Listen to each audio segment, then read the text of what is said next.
Hai leaders, tim Anda yang baru berhadapan dengan budaya inovasi dan baru berhadapan dengan ritme kerja inovasi di perusahaan Anda, bisa jadi merasa bahwa inovasi adalah kegiatan yang sangat melelahkan pikiran dan menjadi beban emosional.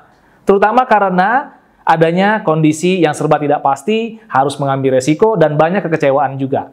Maka sebagai leader, penting bagi kita untuk bisa menjaga motivasi tim, biar tim nggak kapok berinovasi. Salah satu cara memotivasi adalah melalui apresiasi, termasuk bila tim gagal dalam inovasinya.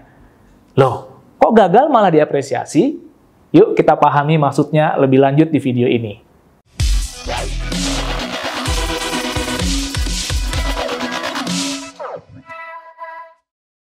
Di banyak perusahaan, upaya inovasi biasanya diapresiasi, hanya bila hasilnya sukses. Ada pula perusahaan yang memberikan sanksi terhadap inovasi yang gagal, sehingga karyawannya melihat bahwa upaya berinovasi bisa saja mengancam karirnya. Hal ini mengkhawatirkan karena sesungguhnya banyak riset menunjukkan bahwa probabilitas kesuksesan sebuah ide inovasi lebih rendah dari probabilitas kegagalannya. Contohnya, satu riset menunjukkan bahwa 6 dari 10 investasi inovasi hasilnya merugikan. Maka dari itu, kemungkinan besar tim Anda yang baru mulai inovasi akan mengalami beberapa kali kegagalan dulu sampai akhirnya baru mereka sukses berinovasi. Dan kegagalan ini wajar, karena mereka bermain dengan ide baru yang belum terbayangkan presidennya. Tapi dengan catatan, proses inovasinya sudah dilakukan dengan benar ya, prosesnya sudah benar. Kemudian bayangkan, kalau selama mereka gagal tadi, usaha kerasnya tidak pernah diapresiasi, malah diberikan sanksi. Yang ada, mereka akan segan, kapok, atau bahkan tidak mau untuk berinovasi lagi. Kalau sudah begitu, apakah kegagalan perlu kita apresiasi? Kan kegagalan menyebabkan kita rugi.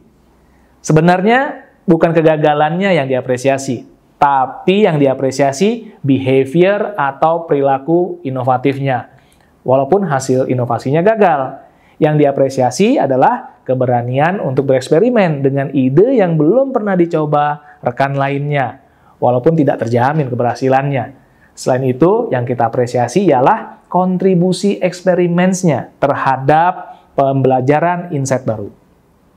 Eksperimen yang gagal telah berkontribusi terhadap pengurangan jatah gagal bagi tim lainnya, sehingga ke depan yang tersisa, kalau sudah gagal, maka yang tersisa adalah kemungkinan untuk berhasil, karena jatah gagal sudah habis. Anda tentu ingat, Thomas Alva Edison bilang, ia mengatakan bahwa saya bukan gagal, tapi saya baru saja ketemu 10.000 cara yang membuat ide saya tidak berhasil. Oke, namun jika kegagalan disebabkan karena ada tahap proses inovasi yang dilewatkan, ada yang tidak dilakukan sesuai dengan prosedur atau standar berinovasi, maka kalau kegagalan dalam aspek ini, tentu Anda tidak patut memberikan apresiasi kepada tim.